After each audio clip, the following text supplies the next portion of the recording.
Assalamualaikum warahmatullahi wabarakatuh. Saya Muhammad Abdul Aziz dari kelas A Teknik Elektro angkatan 2020 dengan NPM di bawah ini ya. Di sini saya bertujuan untuk membereskan tugas mata kuliah kewarganegaraan untuk semester 2 tugas akhir, yaitu wawancara ke narasumber yang berkenaan dengan materi kewarganegaraan.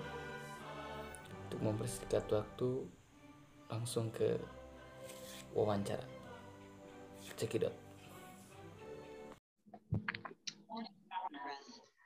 Assalamualaikum warahmatullahi wabarakatuh. Waalaikumsalam warahmatullahi wabarakatuh. Selamat malam, Kak. Selamat malam. Bagaimana kabarnya? Alhamdulillah, amin, di masa pandemi ini masih dalam keadaan sehat walafiat. Alhamdulillah. Semoga Alhamdulillah. selalu sehat ya, Kak. Amin, amin, amin. Nah, saya di sini ya bertujuan untuk mewawancarai tentang sedikit gitu pandangan Kakak tentang kewarganegaraan gitu ya, Kak. Iya. Sebelum itu bisa perkenalkan diri dulu. Ya, nama saya Muhammad Fahri Lutfi Musyafa. Saya seorang karyawan. Oke, siap.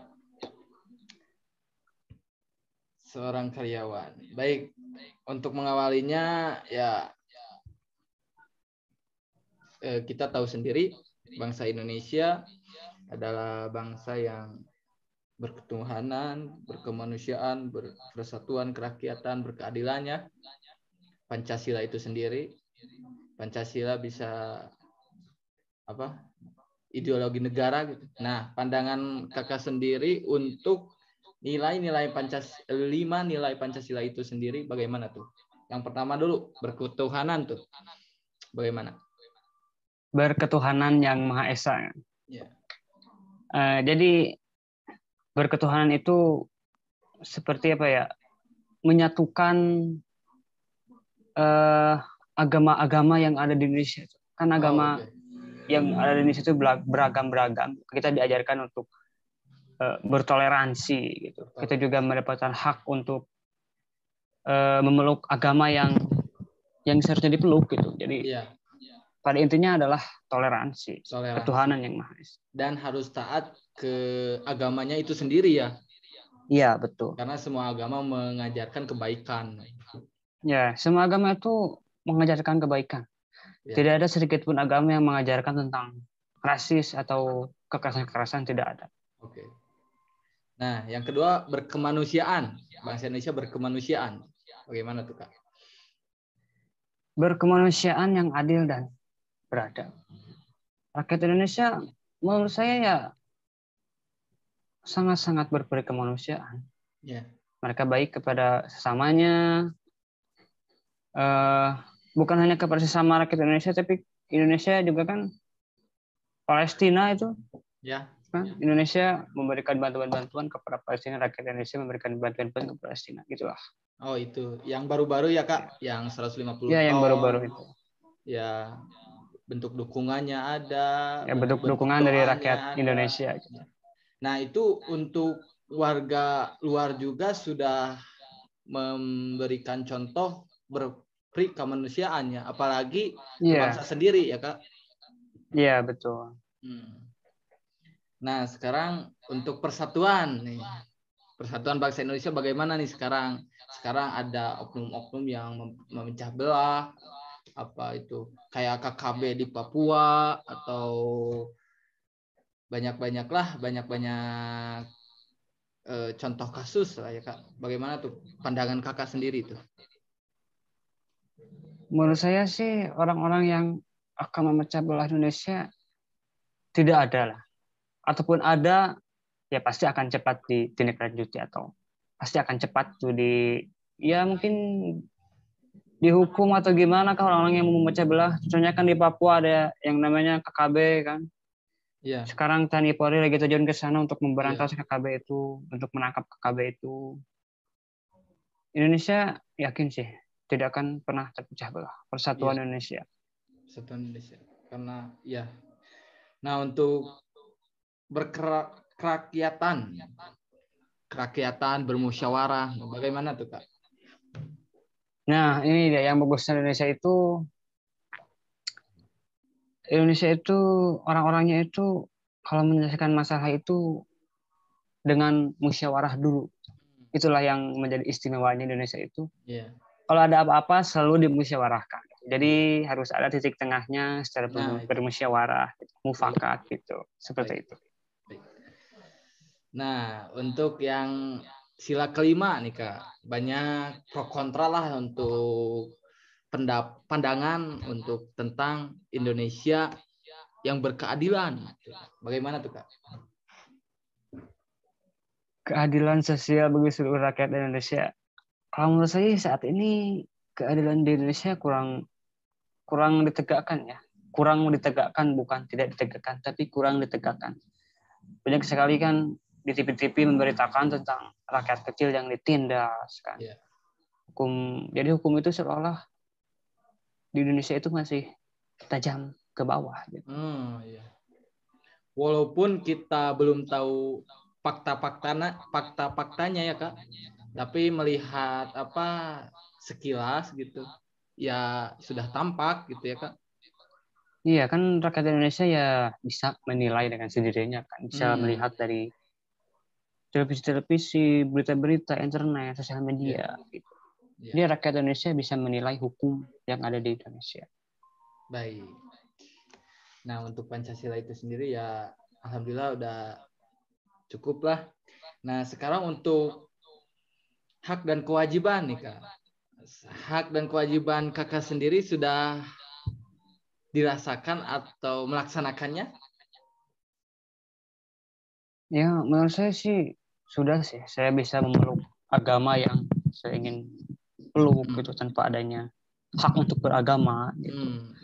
Terus juga hak untuk mendapatkan rasa aman di negeri sendiri ya sudah saya dapatkan. Gitu. Terus juga kewajiban ya mungkin salah satunya sih membayar pajak. Itu kan salah satu kewajiban rakyat Indonesia juga kan. Membayar pajak itu penting buat kemajuan bangsa kita sendiri, kemajuan bangsa Indonesia sendiri untuk membangun infrastruktur ataupun yang lain-lain gitu. Iya. Nah, sekarang tentang demokrasi ya Kak. Nah, pandangan Kakak tentang demokrasi itu bagaimana nih Kak? Pandangan saya tentang demokrasi di Indonesia ya, semenjak era Soeharto turun pada tahun 1998, era rejim Soeharto turun, demokrasi di Indonesia sekarang udah maju.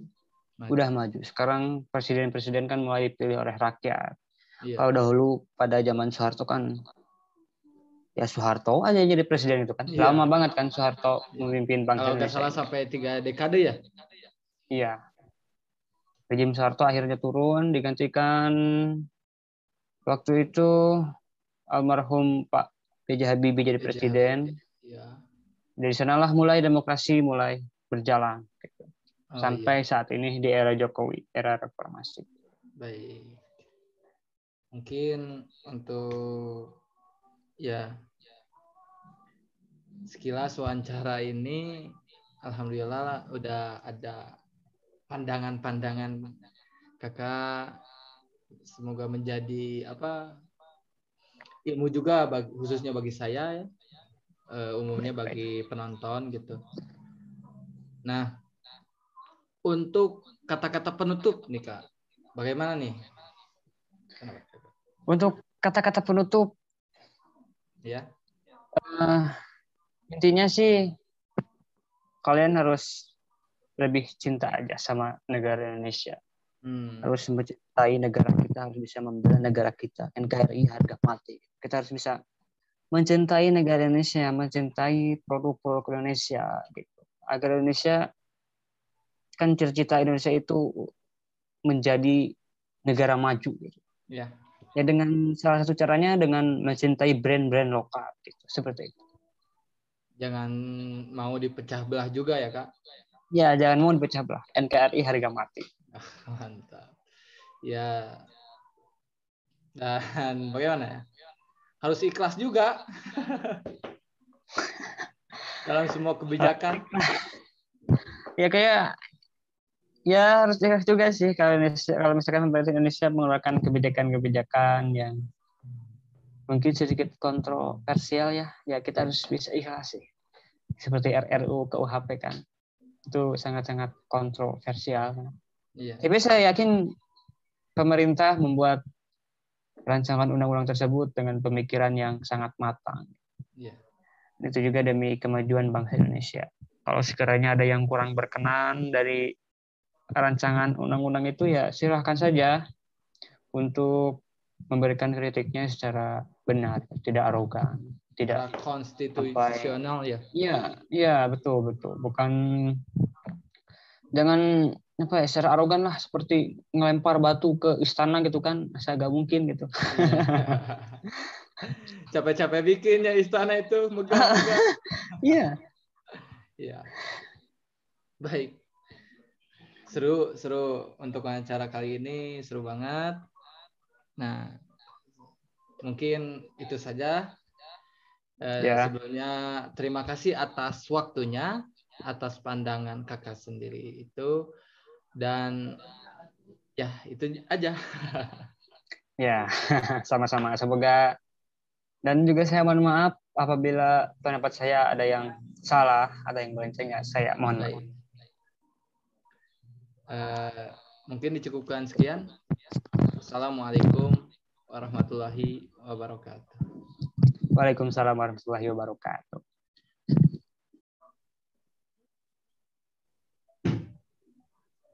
Assalamualaikum warahmatullahi wabarakatuh. Sekarang warahmatullahi wabarakatuh. Baik, sekarang kita masuk ke wawancara kedua, narasumber kedua.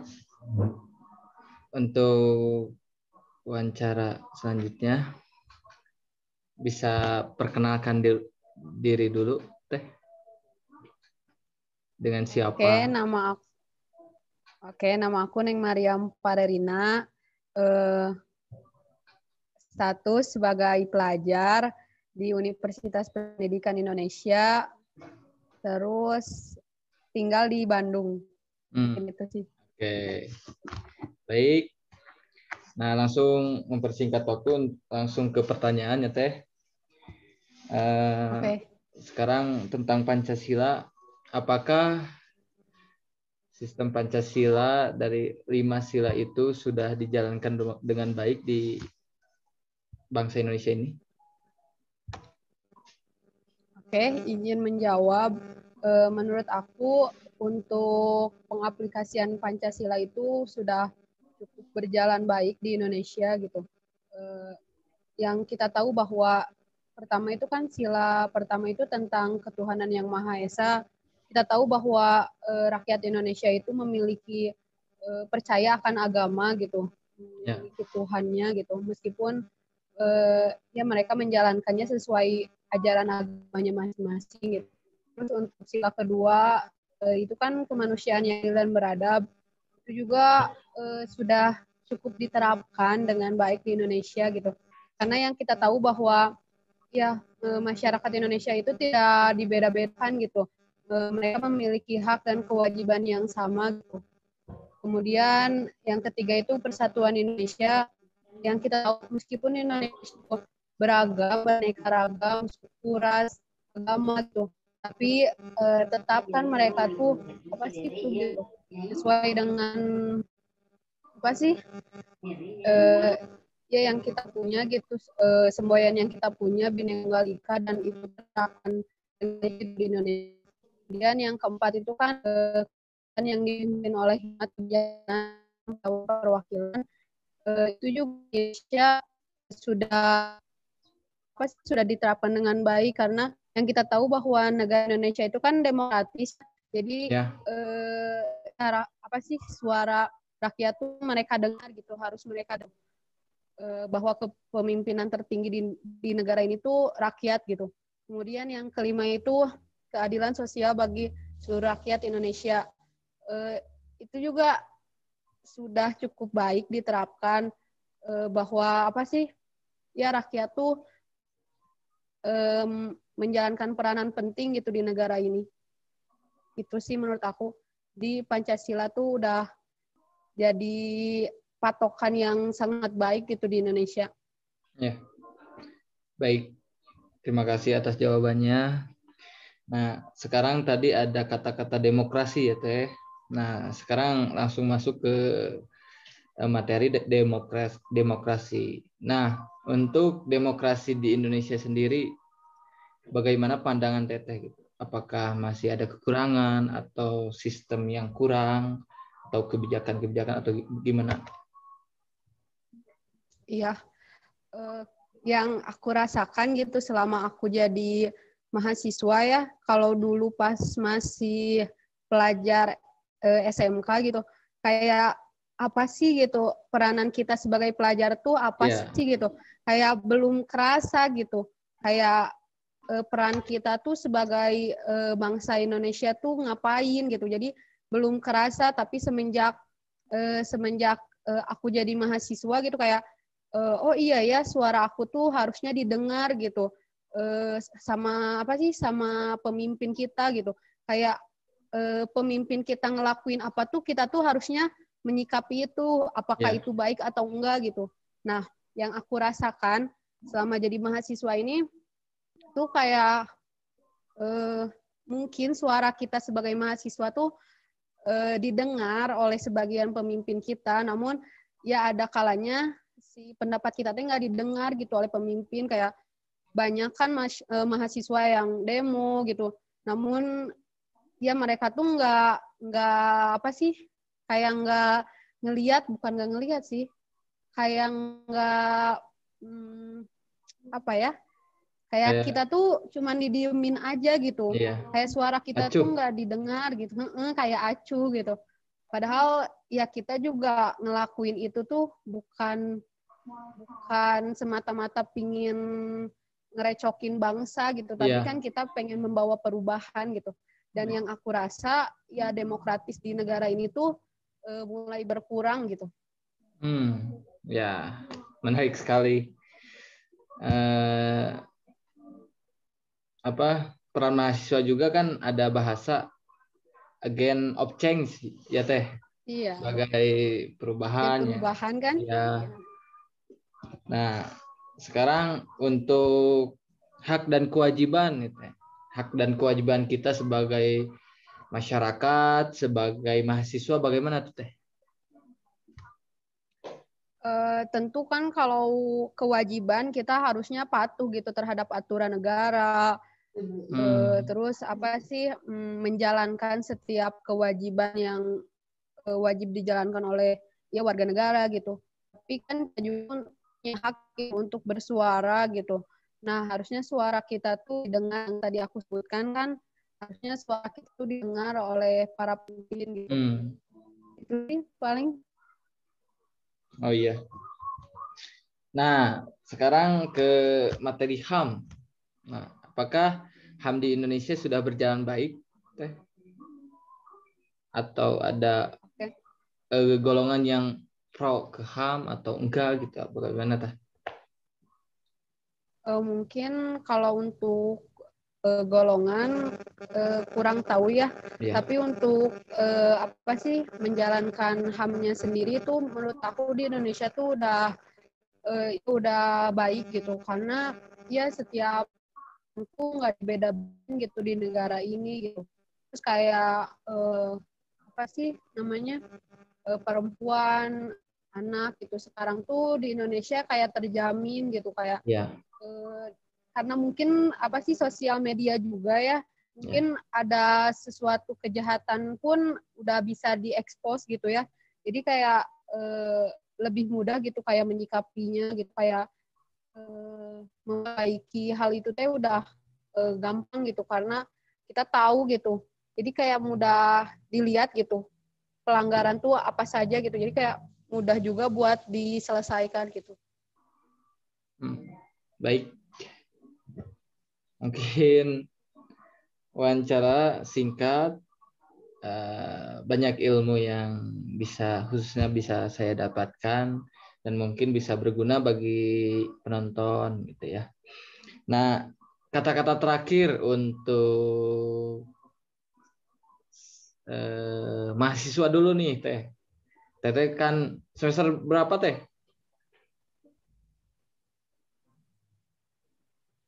Kuliah semester berapa? Aku semester 4.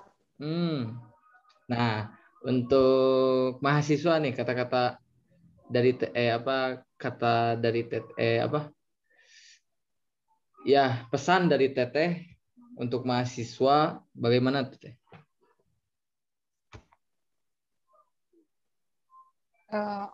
Ininya kayak apa sih kata-kata buat mahasiswa gitu. Ya, pesan-pesan lah untuk mahasiswa bagaimana? Oke, tadi siang aku ya, untuk menutup wawancara ini gitu. Boleh. Tadi siang tuh aku nonton channel YouTube ya. Itu Yeah. tuh wawancaranya Dian Sastro sama Dewi Sandra. Aku mengutip kata-kata yang indah banget gitu. Kalau nggak salah gini kata-katanya teh. Seberat apapun masalah yang kamu hadapi, nggak apa-apa gitu. Itu tuh bukan akhir dunia gitu. Kayak apa sih namanya teh? Percaya deh bahwa apa yang kamu pikirin tuh sebenarnya kamu tuh melihat masalah itu tuh besar banget gitu, susah banget, tapi percaya bahwa kamu tuh justru lebih besar gitu dari masalah itu, kamu tuh hebat dari masalah itu gitu. Jadi kayak jalani aja, nggak apa-apa gitu. Iya, ya. Baik. Toh nanti juga habis pelangi juga kan nanti habis hujan juga pelangi gitu. Iya, ya benar ada banget. Hal yang indah gitu di balik itu semua. Ya. Semoga kita sebagai mahasiswa bisa mempelajari ilmu dari perkuliahan berjalan baik sampai ke wisuda nanti ya, Teh. Iya, benar banget. Ya. Semangat. Ya. Baik, mungkin itu saja. Terima kasih untuk Teh Maryam dari Bandung sebagai mahasiswa.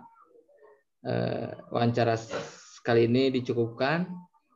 Assalamualaikum warahmatullahi wabarakatuh. Alhamdulillahirrabbilalamin. Wawancara telah selesai kita laksanakan. Untuk penutup, untuk kesimpulannya, pendidikan kewarganegaraan sangatlah penting bagi kita. Kenapa? Karena ketika kita mempunyai landasan untuk pengetahuan tentang kewarganegaraan, tidak akan berani mengkhianati cinta tanah air itu. Habib Lutfi bin Ali bin Hashim bin Umar bin Toha bin Yahya berkata, cinta tanah air wujud rasa syukur. Karena kami cinta Allah dan Rasulnya, kami mencintai tanah air ini. Mencintai tanah air ini adalah sebagai wujud terima kasih kami kepada Allah dan Rasulnya.